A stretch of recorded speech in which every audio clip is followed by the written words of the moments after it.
Pessoal, tudo bem com vocês? Estou eu aqui para dar continuidade ao conteúdo apresentado anteriormente e nós começamos então a falar de romantismo, a prosa romântica brasileira do século XIX. E eu apresentei a vocês o chamado romance folhetinesco, que era o gênero literário utilizado por muitos autores românticos desse período literário brasileiro para suas produções literárias. Eu apresentei a vocês as principais características estruturais do gênero literário conhecido pelo nome de romance. É importante destacar que o romance é um texto narrativo, assim como um conto, assim como uma crônica, assim como uma fábula, por exemplo. Só que um texto narrativo com características diferentes das características desses outros gêneros literários. Então, um romance, como eu já havia apresentado a vocês, é um texto narrativo em prosa, dotado de vários capítulos, em que há um enredo complexo com diferentes núcleos narrativos, a presença de muitos personagens, bastante variação espacial e temporal em que a história transcorre. E eu apresento a vocês, então, alguns exemplos de romances do romantismo brasileiro. Muita atenção, pessoal! Não necessariamente nestas obras do romantismo haverá a exploração da temática do amor. Ela é bastante comum, mas não necessariamente será a tônica dessas obras desse período literário. Não se esqueçam de que romantismo é uma escola literária cujos temas transcendem o amor. São temas diversos do amor. O amor pode ser contemplado, sim, nestas obras do romantismo, mas não significa que toda obra do romantismo tratará necessariamente do amor, ok? Eu expliquei a vocês também o que é o folhetim e eu acho importante destacar o que é o romance folhetinesco. Afinal de contas, esse foi o gênero literário, como eu mencionei anteriormente, utilizado por muitos autores dessa escola literária no século XIX. Então, o romance folhetinesco, acompanhem comigo, por gentileza, a segunda parte do que foi escrito. O romance folhetinesco é o nome dado às narrativas publicadas em formato de folhetim, por meio de periódicos diários, semanais ou quinzenais, com a finalidade de entretenimento das massas consumidoras desse tipo de obra, em que cada parte da narrativa publicada periodicamente era chamada de novela. Então, o que nós conhecemos hoje como novela televisiva é a telenovela. No século XIX, quando a televisão ainda não havia sido inventada, novelas eram publicadas por jornais e autores eram contratados então por esses jornais a fim de construírem uma narrativa, uma trama que seria publicada, que seria veiculada periodicamente, diariamente, semanalmente ou até quinzenalmente, como foi colocado neste trecho utilizado para a definição do que é o folhetim. Então, acredita-se que, e há muitas evidências disso, as novelas ou os folhetins tenham sido tão inovadores no contexto do século XIX como as telenovelas o foram em meados do século XX. É interessante destacar isso. Gustavo, e qual é a origem do romance folhetinesco? De onde surgiu essa expressão? Romance folhetinesco. A expressão roman feuilleton, vou arriscar um francês aqui agora por conta dessa expressão, origina-se no jornal La Presse de Émile de Girardin por volta de 1836. O La Presse simboliza a imprensa industrializada francesa do século XIX, pelo uso mais racional da publicidade, de técnicas avançadas de impressão. Então, publicidade para a promoção de produtos e serviços vendidos, comercializados à época, era o que se fazia neste jornal, La Presse, E havia também técnicas avançadas de impressão, tornando possível que tiragens com quantidades nunca antes vistas na história da humanidade pudessem ser impressas e comercializadas. Então, havia neste jornal e em outros à época não só a propaganda e a publicidade de produtos e serviços, mas também a venda de narrativas que eram publicadas neste formato do folhetim. A essa imprensa, continuando a leitura, de grande tiragem, germe da moderna indústria cultural, nasce atrelado o folhetim. Aquilo que Gustave Flaubert, que é um autor realista, naturalista, francês, nós vamos conhecê-lo posteriormente durante as aulas de realismo e de naturalismo. Esse Flaubert chamaria, numa obra sua conhecida por esse nome, Bouvard et Pécuchet, de literatura industrial. Então, um grande ícone da literatura realista, naturalista francesa, chamou o folhetim de literatura industrial. É uma literatura feita, então, para ser consumida, para ser vendida e para ser consumida. É uma literatura toda embasada no mercado.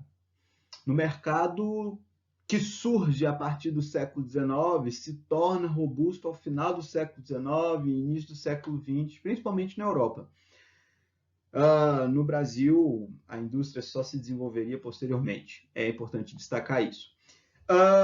Trata-se, na verdade, vale acrescentar, de uma literatura não legitimada pela escola ou por instituições acadêmicas, mas pelo próprio jogo de mercado, que foi o que eu mencionei. Aqui no Brasil, a indústria não havia se desenvolvido ainda como estava em desenvolvimento na Europa, na França, na Alemanha, na Inglaterra, mas havia aqui no Brasil, e isso pelo contexto histórico é possível afirmar, a coroa portuguesa instaurada aqui. A coroa portuguesa foi o ente público responsável pelo desenvolvimento da imprensa nacional. Inclusive, o primeiro veículo de divulgação de informações de massas aqui no Brasil havia sido criado pela coroa portuguesa, a imprensa nacional brasileira. O primeiro órgão de divulgação de informações de massa estava vinculado à família real portuguesa. Então, não havia indústrias desenvolvidas aqui disputando um mercado de consumidores, como era o contexto de países como a França, por exemplo, mas havia aqui um monarca e toda a sua família incentivando a produção desse tipo de literatura também. Qual era o perfil, Gustavo, dos consumidores do romance folhetinesco no Brasil? Um historiador da literatura brasileira e crítico literário chamado Alfredo Bose afirma que o público leitor brasileiro do século XIX era mais restrito que o atual. Ou seja, o público era bem menor no século XIX, o público leitor, do que o público leitor do século XX. Contudo, um público à procura de entretenimento, pois eram moços e moças provindos das classes altas e, excepcionalmente, média. Eram os profissionais liberais da corte ou dispersos pelas províncias brasileiras. Então, esse é mais ou menos o perfil socioeconômico e cultural dos consumidores, e é interessante destacar essa expressão, consumidores, e não somente leitores, muito menos apreciadores da arte. Esse era o perfil socioeconômico e cultural, então, desses consumidores do romance folhetinesco aqui no Brasil. É válido destacar que cerca de 20%, provavelmente menos até do que isso, da população brasileira no século XIX era alfabetizada. Então, esses textos que eram feitos para serem vendidos, que serviam à finalidade do entretenimento, da diversão da classe média, sobretudo da classe alta brasileira, da elite brasileira, estava restrito a uma população pequena, né? Uma população que nem de longe é, dizia respeito à maioria do país. 20% ou menos que isso é muito pouco. E era essa população que esses textos do romantismo se destinavam. Quando se fala nesta parte do que eu destaquei sobre profissionais liberais, deve-se mencionar figuras como advogados, médicos, dentistas, professores e etc. Tudo bem? E para finalizar a minha apresentação, eu apresento a vocês então as categorias da prosa romântica brasileira. O que nós estudamos até então, pessoal, do âmbito da poesia, segue uma categorização de ordem cronológica. Por isso é que se fala em primeira, segunda e terceira geração de poetas românticos brasileiros.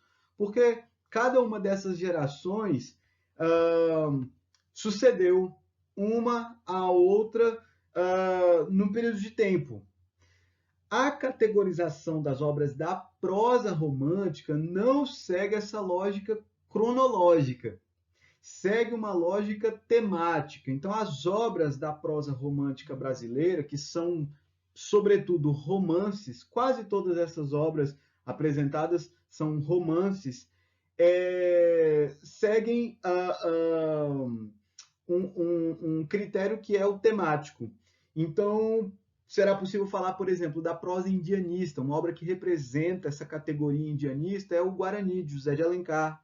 Será possível falar da prosa regionalista, com a obra Inocência, de Visconde de Taunay. Da prosa urbana, com Memórias de um Sargento de Milícias, de Manuel Antônio de Almeida. Da prosa gótica, com Noite na Taverna, de Álvares de Azevedo. Vocês se lembram desse autor? Nós o estudamos quando analisando a segunda geração de poetas românticos brasileiros. Álvares de Azevedo é também um poeta do quadro dos poetas românticos brasileiros e é também um contista e dramaturgo da prosa romântica nacional. Esta obra dele, Noite na Taverna, é, na verdade, um conjunto de contos. Dessas obras todas que eu apresentei a vocês agora, a única que não é um romance é esta, Noite na Taverna, é um conjunto de contos. Contos são textos narrativos também, mas de extensão menor, com menos personagens, um enredo mais simples, entre outras características que nós analisaremos posteriormente. Mas isso é prosa também. Nada disso que foi apresentado a vocês é poesia.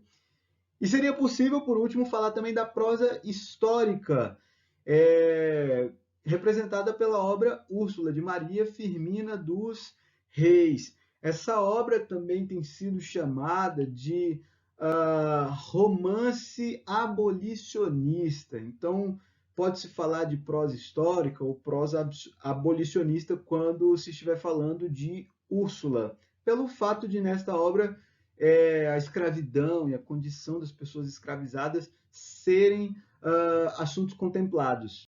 Ok? Fiquem tranquilos que nós vamos estudar tudo isso, todas essas categorias mais adiante.